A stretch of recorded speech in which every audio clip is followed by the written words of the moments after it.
دنیا کی تاریخ کا سب سے بڑا فتنہ یعنی کہ دجال۔ دجال کا ذکر بہت سی احادیث میں ہوا ہے، مگر ایک حدیث میں دجال کی کریکٹ لوکیشن کے بارے میں بتایا گیا ہے، مگر اس حدیث کو تھوڑا سا سمجھنے کی ضرورت ہے، جو کہ میں آپ کو آج کی اس ویڈیو میں سمجھانے جا رہا ہوں۔ اور کیا دجال پاکستان میں موجود ہے؟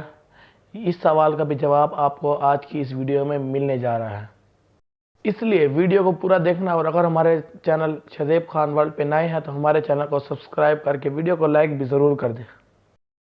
ایک شخص مسلمان ہو کے آپ صلی اللہ علیہ وسلم کی خدمت میں حاضر ہوا اور اپنا ایک قصہ بتانے لگا اور کہنے لگا کہ میں اور ہمارے کچھ ساتھی تجارت کے سلسلے میں عرب کے شمال جانب بحری جہاز پہ سفر کر رہے تھے کہ اچانک موسم خراب ہو گیا اور ہمارا بحری جہاز رستے سے بھٹک گیا، اور کئی مہینوں تک سمندر میں ادھر ادھر بھٹکنے کے بعد آخر کار ہمیں ایک جزیرہ نظر آیا۔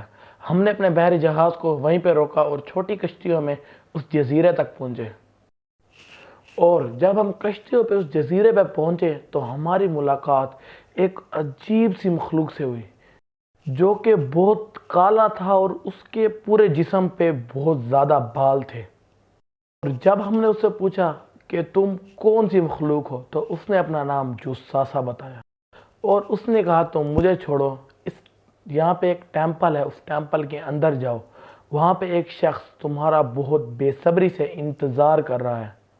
تو جب ہم اس ٹیمپل کے اندر گئے تو وہاں پہ ایک شخص تھا جو زنجیروں سے بندھا ہوا تھا، اور اس شخص نے ہم سے 3 سوال پوچھے۔ نمبر 1، اس نے ہم سے پوچھا کہ مجھے بے سال کے درختوں کے بارے میں بتاؤ کہ کیا اس میں پھل فروٹ لگ رہے ہیں؟ تو ہم نے کہا ہاں وہاں بہت پھل فروٹ لگ رہے ہیں۔ اس شخص نے کہا کہ بہت جلد وہاں پہ کوئی پھل فروٹ نہیں ہوگا۔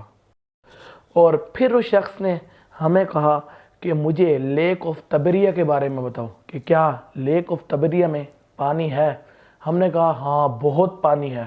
اس شخص نے کہا بہت جلد وہاں پہ کوئی بھی پانی نہیں ہوگا۔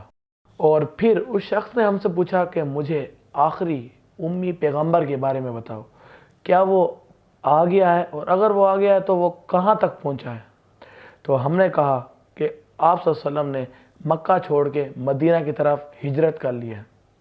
پھر اس شخص نے ہم سے کہا کہ مکہ اور مدینہ یہ 2 وہ شہر ہوں گے جہاں میں نہیں جا پاؤں گا، اس کے علاوہ میں پوری دنیا میں جاؤں گا۔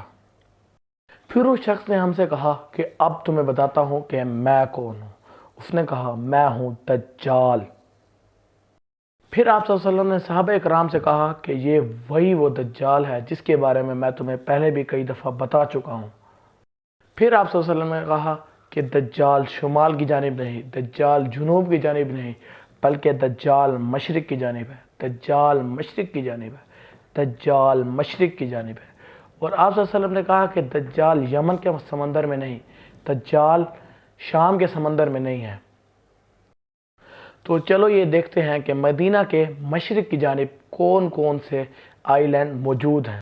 مدینہ کے مشرق کی جانب 4 جزیرے موجود ہیں۔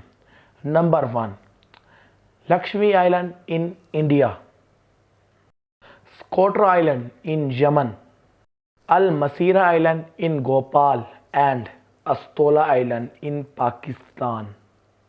لیٹس فائنڈ آؤٹ ان 4 میں سے کون سا ایک جزیرہ ہے جس پہ دجال موجود ہے۔ سکوٹرا آئی لینڈ اور المسیرہ آئی لینڈ، یہ دونوں آئی لینڈ یمن کے سمندر میں موجود ہیں، جبکہ آپ صلی اللہ علیہ وسلم نے کہا کہ دجال یمن اور شام کے سمندر میں نہیں ہے۔ باقی رہ گئے 2 island, Lakshmi island in India اور Astola island in Pakistan. آپ صلی اللہ علیہ وسلم نے مسجد نبوی میں بیٹھ کے جو مشرق کی جانب اشارہ کیا تھا، اگر اس سے ایک سیدھی لائن کھینچی جائے تو وہ سیدھا استولا آئی لینڈ کے اوپر سے گزرتی ہے۔ اور اگر یہ بات سچ ہے تو استولا آئی لینڈ میں ایک ٹیمپل بھی ہونا چاہیے، جو کہ لکشمی آئی لینڈ انڈیا میں نہیں ہے، مگر استولا آئی لینڈ میں بتاؤں کیا، ایک ٹیمپل۔ اب آپ سوچیں گے کہ یہ بات تو 1450 سال پہلے کی ہے، مگر اگر اس وقت کوئی وہاں پہ مندر موجود بھی ہوگا تو وہ یہی کوئی 40-50 سال پرانا ہوگا، مگر وہ مندر 2000 ایئر اولڈ۔ اب یہ بات تو پکی ہو گئی کہ دجال استولہ آئلینڈ یعنی کہ پاکستان میں موجود ہے، مگر دجال کب آئے گا، کیسے آئے گا، اور دجال کو ہرانے والے حضرت عیسیٰ علیہ السلام کب آئیں گے اور کس وقت آئیں گے، یہ انشاءاللہ آپ کو نیکسٹ ویڈیو میں بتائیں گے۔